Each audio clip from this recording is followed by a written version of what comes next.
pour moi, c'était une évidence d'aller en Égypte reconnecter avec des mémoires, même si à ce moment-là, j'étais pas complètement consciente de ce qui se passait.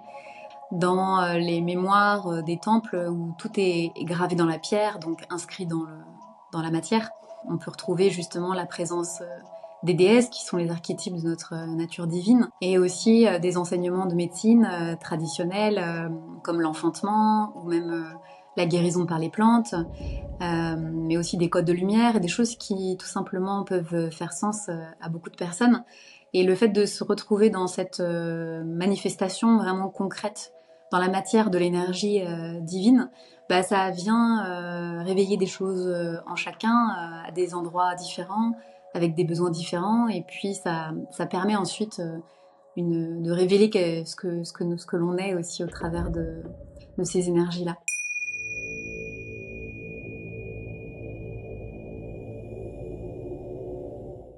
Hello, Elodie, salut. Salut, ça va bien? Oui, ça va et toi? Merci de nous rejoindre sur la plateforme Époque. Merci, avec grande joie de partager ensemble. Alors pour ceux qui ne connaissent pas Elodie, Elodie c'est une femme c'est une chamane, si je peux te définir comme ça, qui organise des retraites, qui aura beaucoup de choses à nous apprendre. On parlera peut-être un peu des plantes parce qu'elle les connaît, mais surtout des retraites et des voyages qu'elle fait tout au long de l'année. Donc restez avec nous. Alors, Elodie, moi j'aurais voulu déjà que tu nous parles de ce parcours qui t'a amené vers tous ces voyages et vers toutes ces retraites du cœur, justement. Comme je l'apprends aussi aujourd'hui que ton, ton entreprise évolue et que maintenant on est allé vers la sagesse du cœur. Donc voilà, j'aimerais que tu nous en parles. Avec plaisir. Eh bien oui, ça fait maintenant 20 ans que j'accompagne les êtres dans tous les domaines, que ce soit le cœur, le corps, l'esprit, la spiritualité. C'est quelque chose qui m'a été, on va dire, comme offert depuis ma naissance, de pouvoir avoir accès en fait à la communication avec les esprits, avec la sagesse des traditions ancestrales, et puis la guérison qui passe aussi par tous ces espaces que j'appelle de cœur, la sagesse du cœur. Et donc déjà depuis petite, j'avais des perceptions, des visions, des communications avec les ancêtres, et tout un accès en fait à un monde qu'on appelle le monde de l'invisible, qui pour moi n'avait pas de séparation, et donc j'avais cette conscience déjà de la non-séparation et de quelque part le chemin que chaque être, chaque âme a choisi d'acheminer ici. Donc il y avait comme une évidence d'être dans sa voie et de pouvoir l'exprimer pleinement depuis le cœur de chacun, et dans la simplicité. Tu viens de parler de séparation, c'est très intéressant ça, la séparation. C'est vrai qu'entre êtres humains, aujourd'hui, on a l'impression qu'on est tous séparés, alors que finalement, on est tous qu'un. Est-ce que tu peux nous expliquer un petit peu le- déjà pourquoi on a cette impression de toujours être séparés et qu'est-ce que c'est réellement d'être qu'un? Hmm. Oui, très juste. En fait, l'illusion de la séparation ou le sentiment de séparation, il vient dans le fait que la plupart du temps, on est dans l'ignorance ou l'absence de mémoire de là où on vient et de qui nous sommes vraiment. Et ce sentiment qui tend vers une forme de désespérance, qui alimente notre mental, notre corps émotionnel et notre ego, fait que du coup, on va vibrer une énergie particulière qui va réactiver des mémoires, mais qui vont pas être celles de notre être profond, notre nature profonde, qui est reliée à la paix naturelle, mais plutôt à une connexion du coup des mémoires et de tout ce qui charge et qui empêche cette communion naturelle avec la vie, avec le vivant et avec la nature de ce qu'on est vraiment. Merci pour cette explication, Elodie. Et je voulais qu'on aborde du coup les sujets des voyages. Et notamment, j'aimerais qu'on commence par le dernier parce que c'est lui qui m'appelle le plus, hein. Mais j'ai vu que tu avais organisé des retraites en Égypte. Est-ce que tu pourrais nous parler un petit peu des retraites en Égypte? Je sais qu'aujourd'hui, la plupart des gens ont envie de retourner vers l'Égypte plus particulièrement et ont envie d'aller visiter l'Égypte. Mais toi, quand tu y vas, qu'est-ce que tu fais et qu'est-ce qui en ressort surtout? Hmm. Oui, l'Égypte, j'ai un lien particulier avec l'Égypte depuis petite. C'est vrai que je rêvais de l'œil et la pyramide toutes les nuits pendant des années. jusqu'à ce que vienne à moi justement un oracle, l'oracle de la triade, où il y avait toutes les cartes qui se transformaient naturellement en quelque chose d'autre, hein. Et comme un portail, une voie de passage. Et donc, pour moi, c'était une évidence d'aller en Égypte, reconnecter avec des mémoires, même si à ce moment-là, j'étais pas complètement consciente de ce qui se passait. Donc, les premiers voyages que j'ai faits, c'était en Égypte. J'avais tout juste 18 ans. Et du coup, pour moi, c'était voilà, vraiment une connexion très profonde à la nature de ce que on en est vraiment, parce que dans les mémoires des temples où tout est gravé dans la pierre, donc inscrit dans la matière, il y a toutes les mémoires en fait de ce que nous sommes qui s'inscrit. Donc, on peut retrouver justement la présence des déesses qui sont les archétypes de notre nature divine, et aussi des enseignements de médecine traditionnels comme l'enfantement ou même la guérison par les plantes, mais aussi des codes de lumière et des choses qui tout simplement peuvent faire sens à beaucoup de personnes. Et le fait de se retrouver dans cette manifestation vraiment concrète dans la matière de l'énergie divine, bah, ça vient réveiller des choses en chacun à des endroits différents, avec des besoins différents, et puis ça permet ensuite de révéler ce que l'on est aussi au travers de ces énergies-là. Donc, par exemple, là, d'avoir pu y aller avec un autre regard sur la vie, une autre ouverture aussi, justement, du cœur et de ma perception. On a été donc 15 jours en immersion dans une retraite. On a commencé par le Nil avec les temples.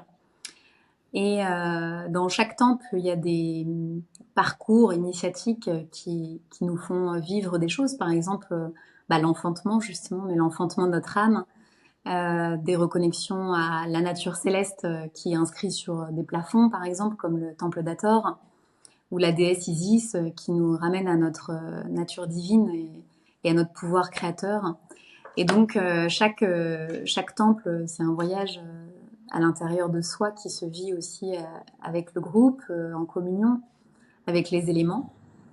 Et puis, ensuite, on a été aussi dans le désert, parce que le désert a une belle énergie de silence, donc la paix, la nature même de notre connexion la plus profonde et naturelle. Et des déserts qui sont donc blancs, noirs, et puis riches de leurs pierres. Et c'est vrai que c'est très structurant finalement, ces sentiments de vide nous ramènent à ce qui est plein, et du coup à ce que tout est déjà là depuis toujours. Donc voilà, il peut y avoir plusieurs façons de voyager intérieurement, et moi je trouve que le fait qu'on ait une terre qui est absolument magnifique et qui nous offre des spectacles incroyables, ou même comme des océans de sel avec des bains de flottaison. Enfin, c'est juste incroyable de pouvoir avoir accès à ça de manière concrète par tous nos sens, et de voir ce que ça permet en chacun et chacune. C'est magnifique. Donc toutes ces personnes-là qui reviennent de ces retraites-là, en fait, reviennent avec quelque chose finalement. Elles vont toutes là-bas, même si elles n'ont pas forcément de connexion, ou en tout cas elles ne le savent pas encore, arrivent quelque part à se reconnecter à elles-mêmes Tout à fait. en se connectant à un lieu. Vous avez fait quel Tout à type fait. de lieu justement sur l'Égypte? Eh bien, on a fait justement les temples, donc on en a fait 9. Par exemple, comme je disais tout à l'heure, le temple d'Hathor, d'Isis, hein, et puis encore bien d'autres.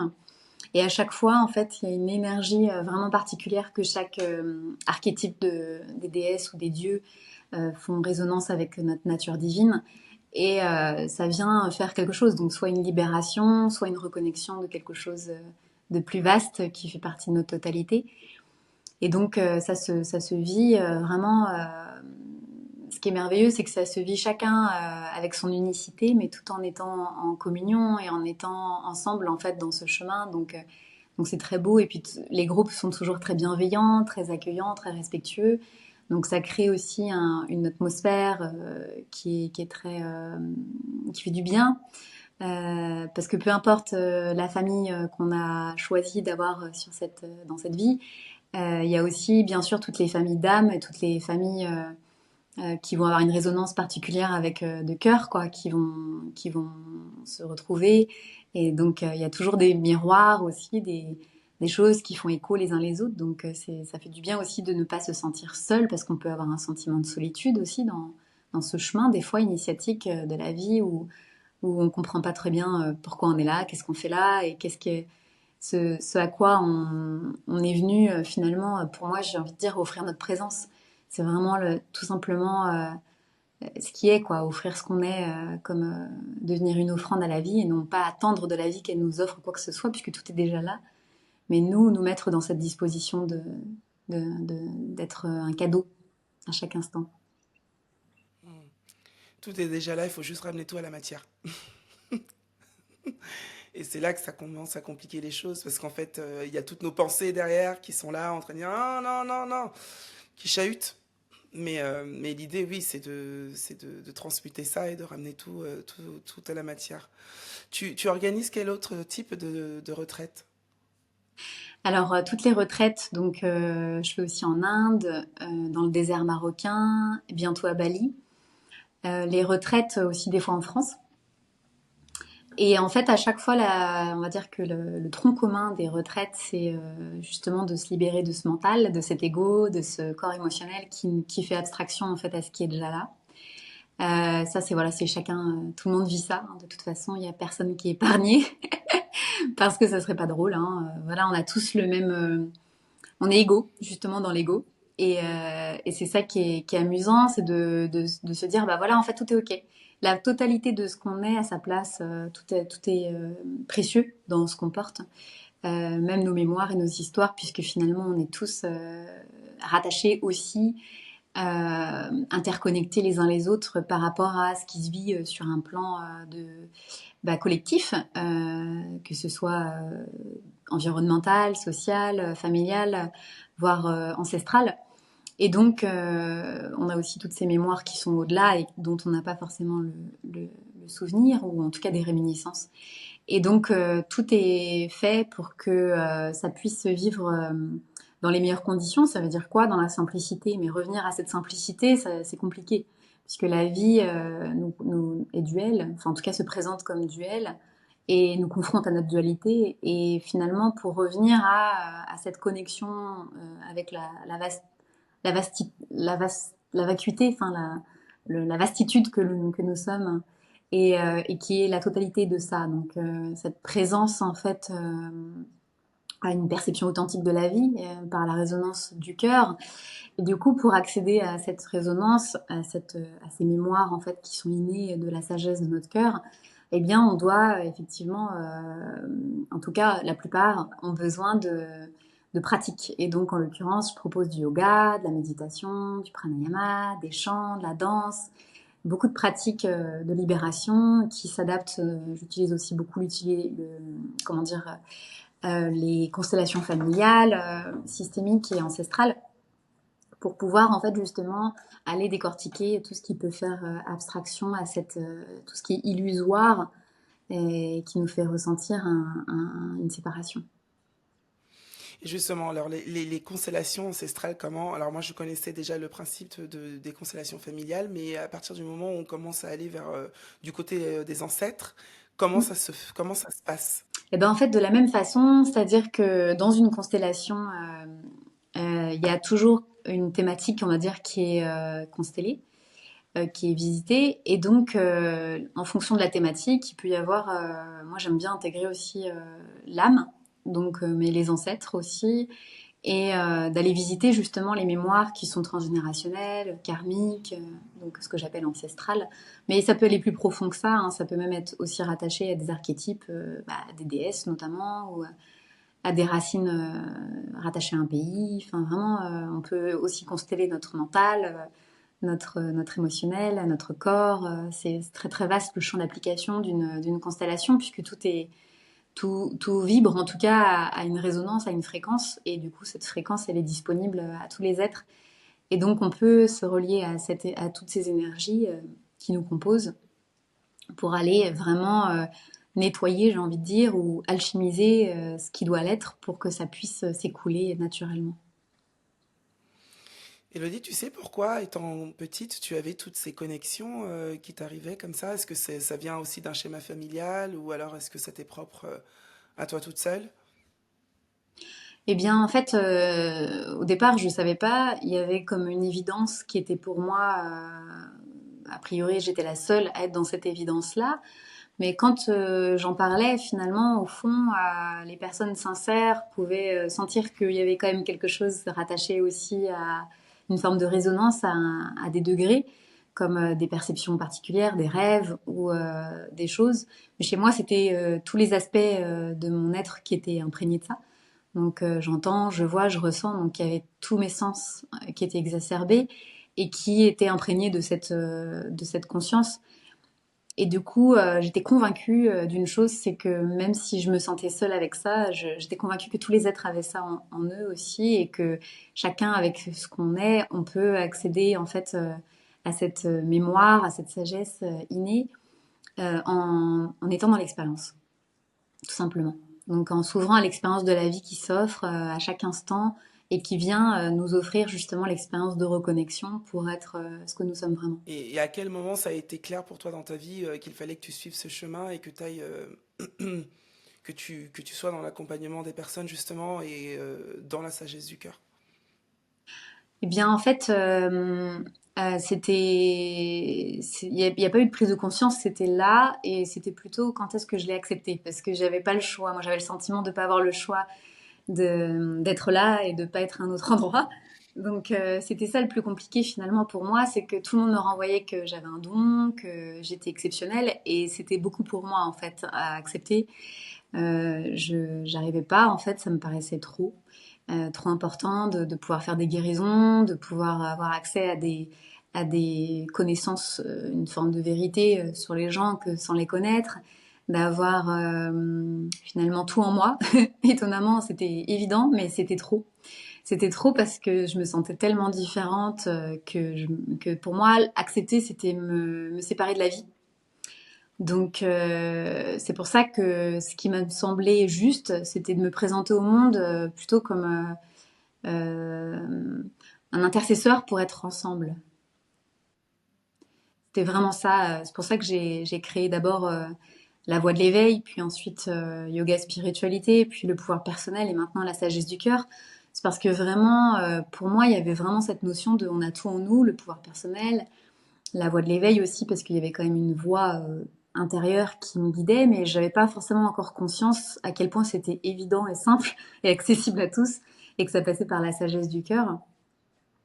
Et de l'assumer aussi, en fait, que c'est cette vérité qui est tellement accessible, tellement présente en chacun, tellement innée et naturelle, que bah, difficile à accepter aussi. Donc pour moi, c'était ça, c'était tellement simple, tellement évident, tellement accessible, que pas forcément plus simple, en fait, finalement. On a tous un chemin d'acceptation et de digestion de ce qu'on est vraiment, qui pour moi est passé par là, en fait, des étapes de déjà bah, embrasser ce que je suis, aimer mes obscurités telles qu'elles deviennent de la clarté et que je puisse m'offrir au monde dans cette vérité authentique en étant en accord en fait avec ce que je suis, sans filtre, sans voile, parce que bah, ça demande bien évidemment de faire le chemin personnel pour être complètement transparente.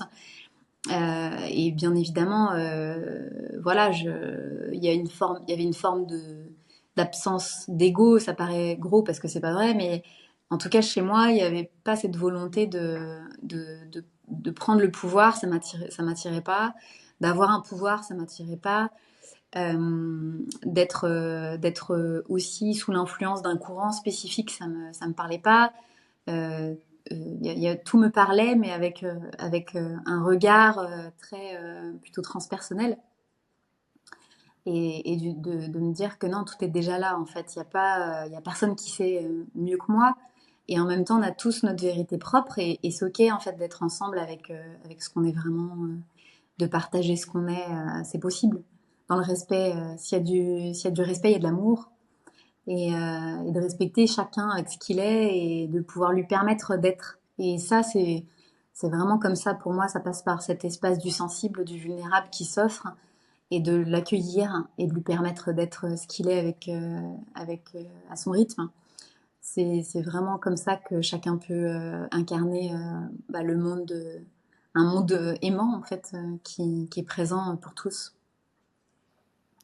Tu parlais tout à l'heure d'obscurité, donc je pense que ça s'apparente aux parts d'ombre. Comment, comment une personne qui aimerait justement, comment on fait pour régler ses parts d'ombre, pour aller vers la lumière? Déjà, comment on fait pour accepter d'aller vers ses parts d'ombre Mm. et d'accepter qu'on en a pour aller ensuite vers la lumière? Alors, ce qui est merveilleux, c'est que si on va vers la lumière, on attire forcément l'obscurité. Et n'étant pas attiré par la lumière, mais plutôt convaincu que c'est notre réelle identité. L'obscurité s'offre à nous de toute façon, quelle que soit la voie, et qu'il y a toujours de la lumière dans l'obscurité. Et en fait, en embrassant ces ombres, ce qui peut paraître chose indélicate, enfin inconfortable, c'est vraiment ça, c'est-à-dire qu'il n'y a pas de peur à avoir, même si bien évidemment qu'on en a, mais les traverser, les embrasser, euh, totalement les aimer, puisqu'en fait elles sont une part de nous qui a besoin d'être accueillie, d'être embrassée, d'être aimée pour que ça s'infiltre et qu'ensuite il y ait de la clarté. Donc il n'y a rien à dissoudre. Pour moi, c'est de la transformation. C'est pour ça que je parle de transpersonnel. C'est transformer ce qui a besoin d'être transformé, qu'on porte bien sûr par nos mémoires et karmiques, transgénérationnelles et collectives. Et ces mémoires, elles ont besoin d'être accueillies, d'être baignées d'amour, d'être aimées, d'être embrassées, sans qu'il y ait besoin de rejeter quoi que ce soit, de modifier quoi que ce soit. Tout a sa place dans l'être, dans la vie. Et la vie se charge du reste de toute façon. Quand on cherche à fuir, ça nous rattrape et on le réembrasse. Et tant que c'est pas complètement digéré, il n'y a pas de transformation possible. Et donc la foi aussi, bien évidemment, est un vecteur important d'avoir conscience et d'avoir confiance dans le passage, que quoi qu'il arrive, la vie te veut du bien, puisque quand tu as choisi cette vie, tu étais conscient, ou conscient en tout cas d'une certaine clarté qui était présente. Et du coup, j'étais convaincue que j'ai pas choisi cette vie pour qu'elle soit horrible, que j'ai choisi cette vie parce qu'elle est merveilleuse et qu'elle a tout ce qui est présenté, c'est pour le mieux. Et donc, à partir de cet angle de vue, de cette perception-là, eh bien, tu peux voir ou tenter de voir le cadeau, l'enseignement qui est offert à vivre pour euh, vivre réellement la vie que tu as choisi de manifester et d'incarner ici. Je faisais le point sur cette histoire d'obscurité et il y a quelques jours, en fait, en écoutant un homme qui parlait du temps et en disant que le temps n'existait pas, mais l'ombre et la lumière. Et il disait que justement, si le temps n'existe pas, l'ombre et la lumière non plus, mais en même temps, la polarité est vraiment là et que quelque part, moi, cette polarité-là, je me rends compte que dans chaque passage de ma vie, elle m'aide. En fait, je ne peux pas aller dans la lumière tant que je n'ai pas été dans l'obscurité, en fait. Et ces deux pôles constamment communiquent, en fait, constamment en train de me tirer là-bas et devant. Mais pour me faire apprendre une leçon, en fait. Est-ce que tu as compris ça? Oui, tu as compris ça, tu peux aller vers là-bas, en fait.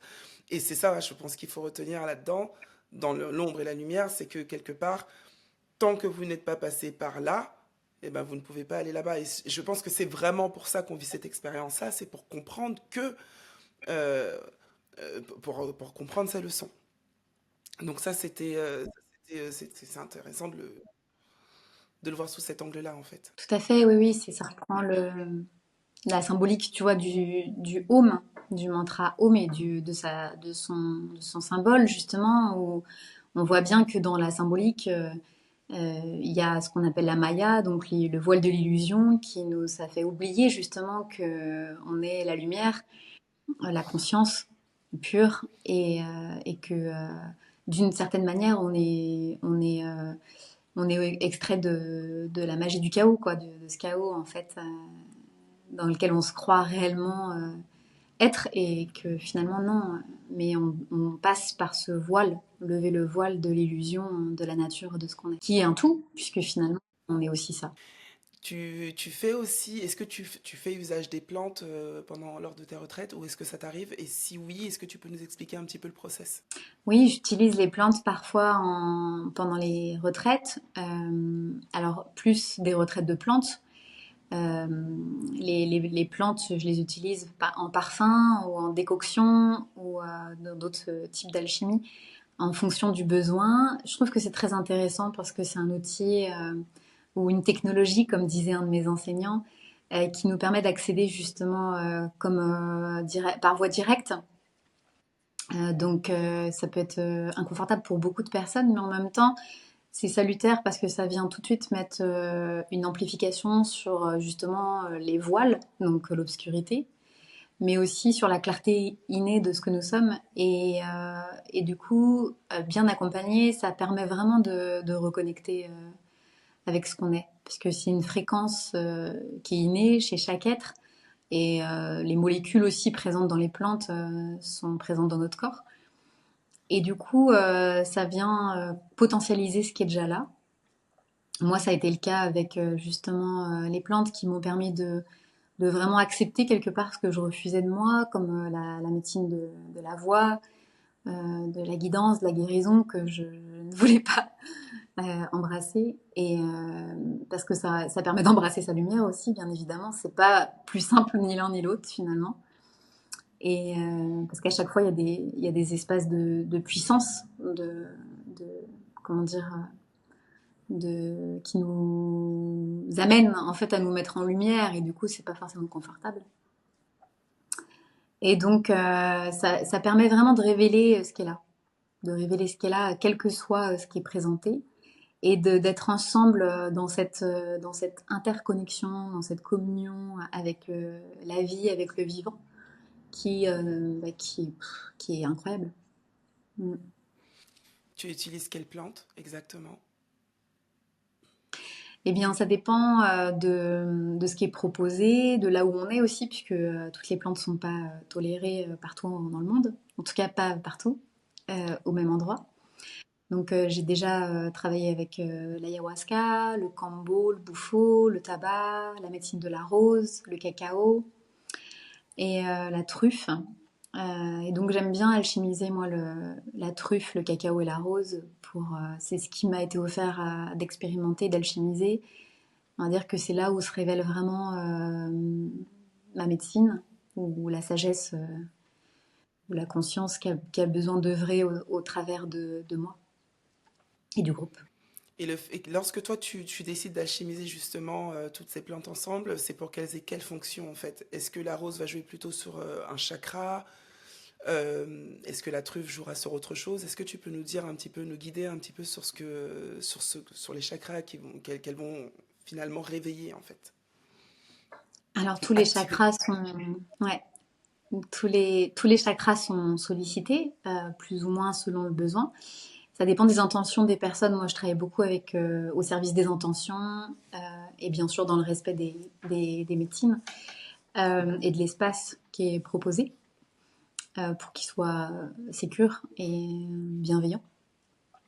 Et donc en fait, cette alchimie, elle s'est proposée à moi.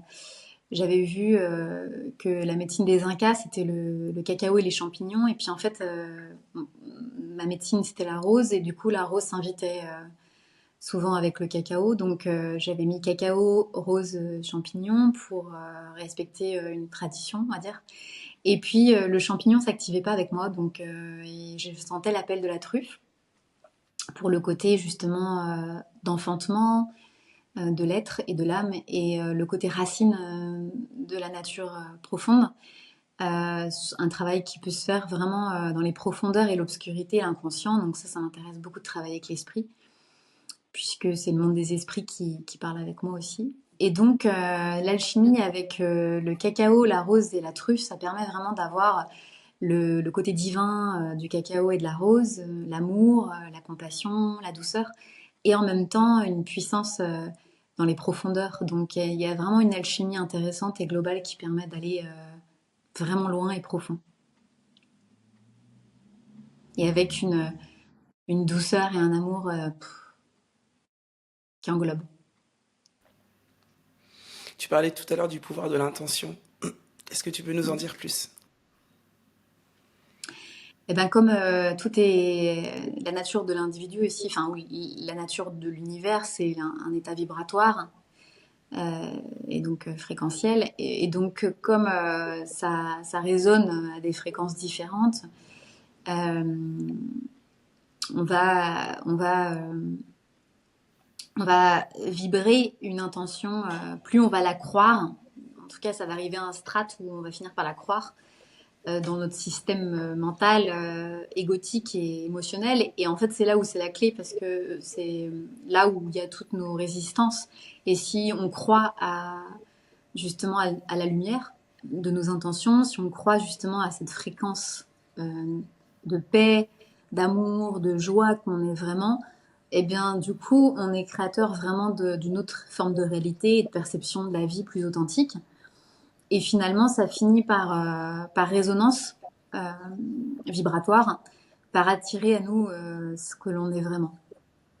Donc ça facilite les process, ça facilite la vie par le pouvoir personnel. C'est pour ça que je travaille beaucoup sur le pouvoir personnel, parce que bah, la seule chose qu'on peut tenter de maîtriser, c'est nous-mêmes, mais enfin, c'est pas avec le mental ou avec l'émotionnel, ni avec l'esprit vraiment à proprement parler, mais c'est d'arriver en fait à une telle conviction de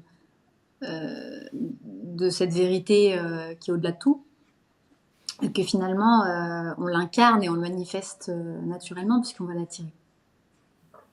Ouais, je suis assez d'accord. Ces derniers temps, ce que je fais, c'est que moi, je pose mon intention avant d'aller me coucher. Hmm.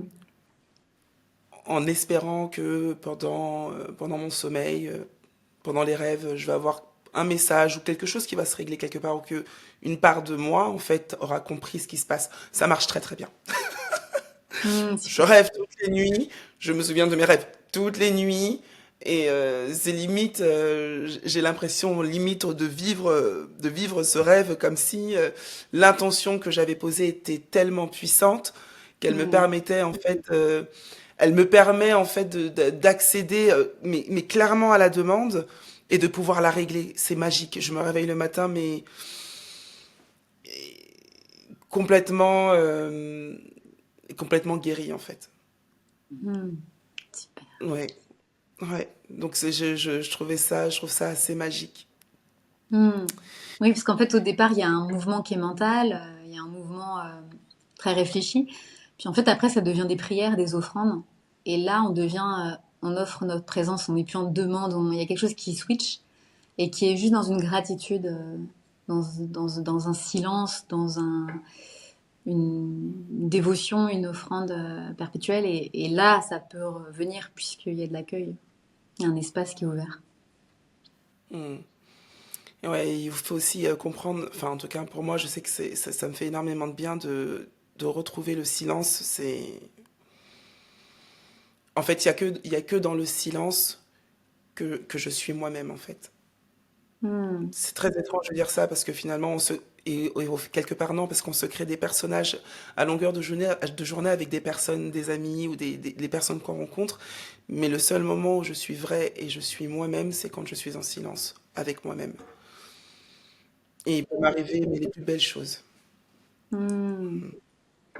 C'est très juste parce que c'est la paix et du coup c'est notre nature, c'est vraiment notre connexion à notre nature profonde. C'est pour ça qu'on est bien quand on dort bien en fait. Mais c'est ça, et tout à l'heure quand tu parlais du désert et que tu disais que ça nous amène à rester en silence, mais je pense que moi, tu m'offres ce désert-là toute une nuit avec une nuit étoilée, ça y est, tu m'as vendu le truc. Bah écoute, Ça y s'il y a est, des retraites dans le désert bientôt, bienvenue. merci. Et aujourd'hui, comment tu vois, est-ce que tes connexions, euh, les connexions que tu as, en tout cas depuis, et que tu as souvent, je suppose que ça s'arrête pas là, euh, qu'est-ce qu'elles auront à nous dire pour cette année 2025, vers où on va en fait? En 2025, il y a de l'ouverture justement en chacun, il y a un bouleversement mais qui est salutaire.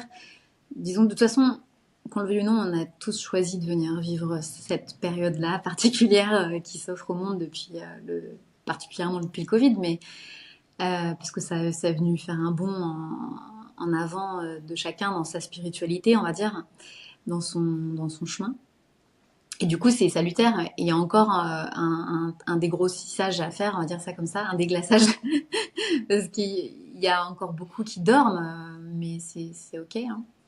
À chacun son rythme. Mais en tout cas, ceux qui sont déjà en chemin, il y a encore une déstructuration, une restructuration à faire. Donc il y a beaucoup d'ouverture de conscience qui vont se vivre avec joie, parce qu'en fait, je vois quelque chose de très heureux.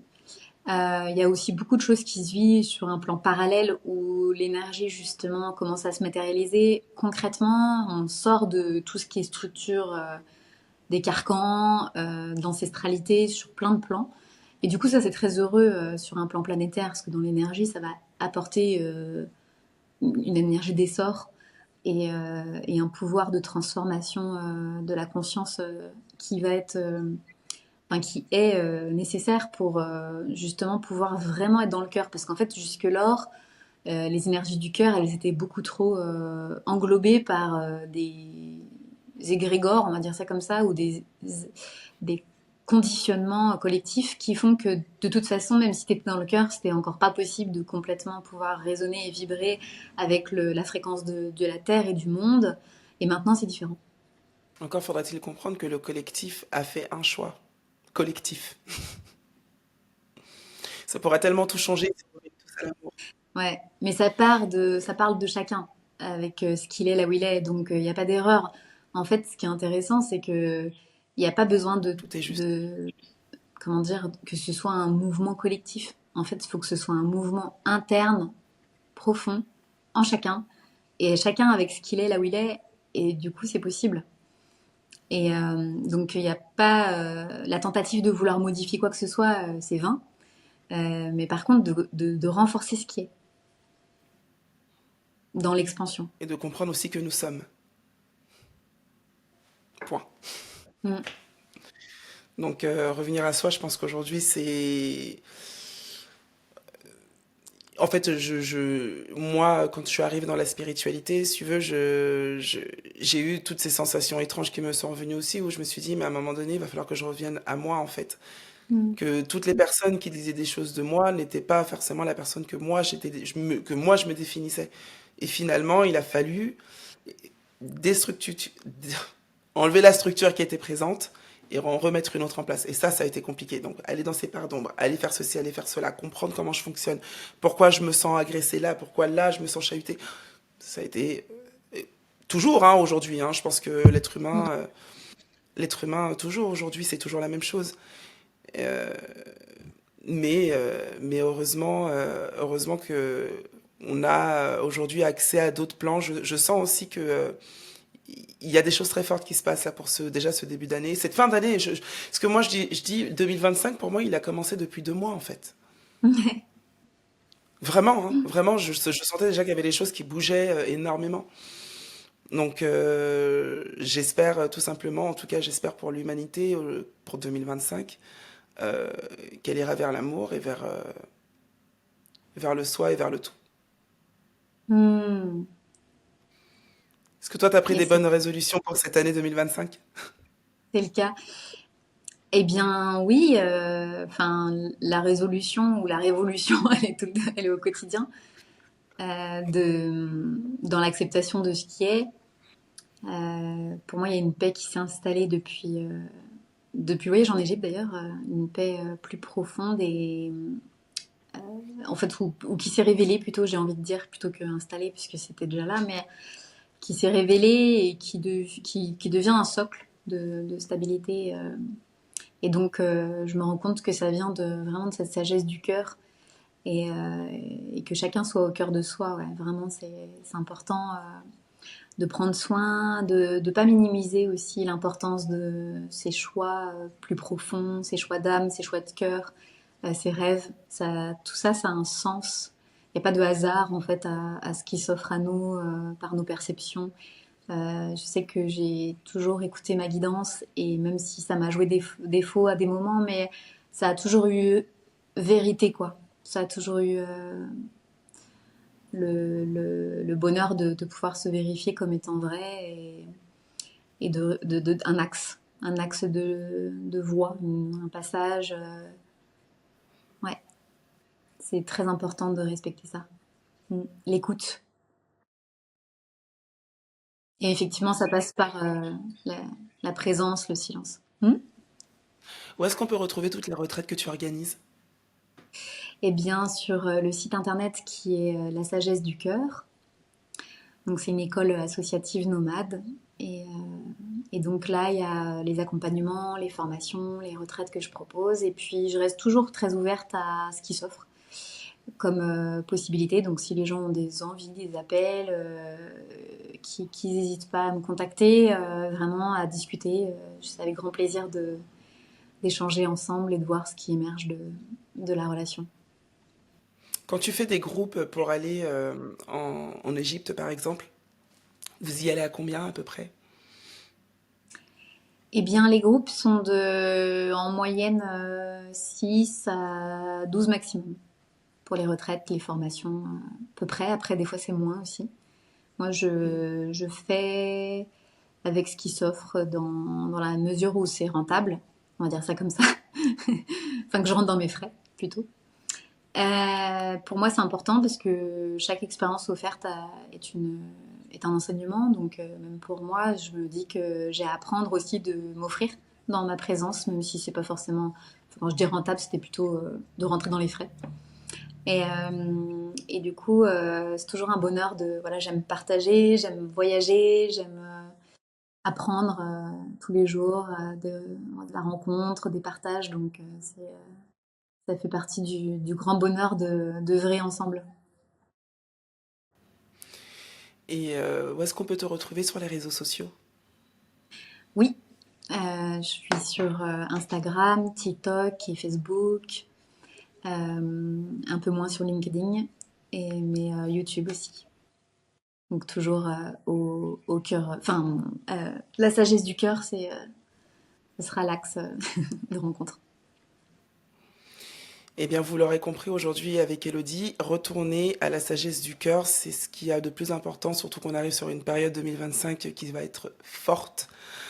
Donc, suivez ces guidances et allez surtout faire ces retraites parce que je pense que on a tous, on doit tous se libérer de quelque chose, on doit tous s'ouvrir. Et on a tous des parts d'ombre à visiter aussi. Donc, Merci merci beaucoup. Elodie pour ce podcast et merci pour tous tes mots. Et bah, j'espère pouvoir bah, suivre un petit peu ce que tu fais et bah, te revoir prochainement pour un autre podcast. Ben, je te remercie beaucoup aussi à toi pour ta proposition et puis avec grande joie de partager ensemble de toutes les manières. Merci et moi je vous dis à la semaine prochaine.